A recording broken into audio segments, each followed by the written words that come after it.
अरे साथियों, ज्यादा तो नहीं, बस 10 साल पास्ट में जाइए और उस वक्त अमेरिका एक ऐसा सुपर पावर था जिसने पूरी दुनिया पर बादशाहों की तरह हुकूमत की। और अगर किसी देश को अमेरिका धमकी देता तो वो लोग कांपते कांपते रहते, और जाहिर है जिस काम से रोक देता उसे करने की हिम्मत तो क्या कोई देश सोच भी नहीं सकता था। और साथ ही साथ दूसरे देश भी उस देश के साथ ताल्लुक बढ़ाने से घबराते ताकि अमेरिका कार्रवाई न कर दे। लेकिन साथियों, अब हालत वो नहीं रही। वक्त ने करवट ली है और मुस्लिम देश बेदार हो गए हैं, और खास तौर से यमन, जिन्होंने अमेरिका के नाक में दम कर दिया है। साथियों, दूसरे वर्ल्ड वॉर के बाद अमेरिका ने पूरी दुनिया पर हुकूमत की, और जो भी उसको टक्कर देने आया उसका अंजाम बुरे से बुरा हुआ, जैसा सोवियत यूनियन। और जिन हुक्मरानों ने उसके खिलाफ आवाज उठाई, जैसे ओसामा बिन लादेन, तो उनका बुरे से बुरा हाल हुआ। साथियों, उस वक्त कोई इमेजिन भी नहीं कर सकता था कि आने वाले सिर्फ 10 सालों में ही यमन के लोग अमेरिका को धमकी देंगे और डायरेक्ट उससे टक्कर देने की बात कहेंगे, और वो भी सिर्फ अपने मुसलमान भाइयों के लिए। साथियों, ये लोग, अजीब बात तो ये है कि जो लोग अमेरिका को धमकी दे रहे हैं वो तो कोई मुल्क नहीं है, बल्कि एक छोटा सा ग्रुप है। और ये छोटा ग्रुप ही अमेरिका से लड़ना चाहता है और उसको टक्कर देने के तैयार है, और हद तो ये कि उसको हराने तक की तैयारी कर बैठा है। और पूरी दुनिया से सवाल उठ रहे हैं और अमेरिका चुपचाप है। जिन देशों से इसने मदद मांगी वो लोग तो मैदान में आए ही नहीं। दरअसल साथियों, मैं बात कर रहा हूँ हूदी लोगों की, जिनका असल नाम अंसारुल्लाह है, जिन्होंने अमेरिका को साफ कह दिया है कि तुम रेड सी में आ भी मत जाना, और ऐसा करने से पहले 100 बार जरूर सोच लेना।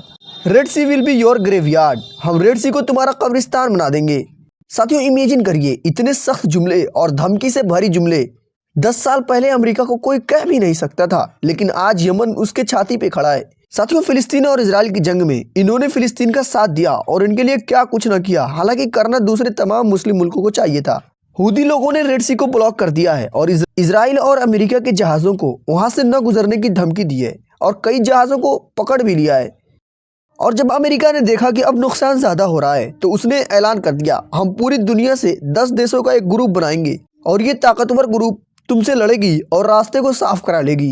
हालांकि फील्ड में अभी कोई कार्रवाई देखने को मिली ही नहीं, हालांकि इस दावे को कई हफ्ते गुजर चुके हैं।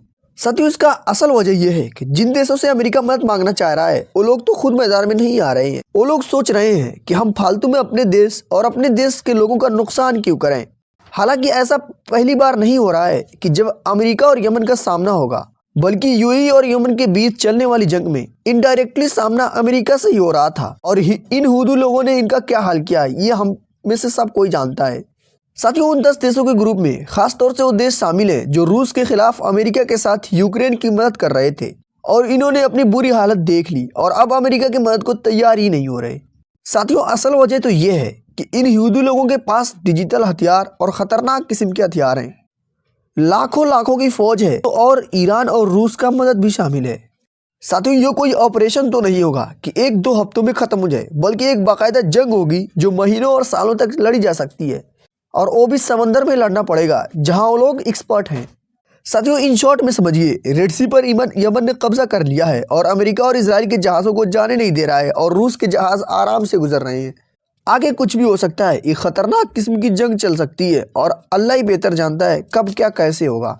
अभी तो अमेरिका के जहाज उस रास्ते से गुजर नहीं रहे और दूसरा रूट अपना रहे हैं, जिसमें बहुत ज्यादा खर्चे और बहुत वक्त दरकार है, और अगर खुश्की के रास्ते से जाते हैं तो और ज्यादा एनर्जी और ज्यादा वक्त लगेगा।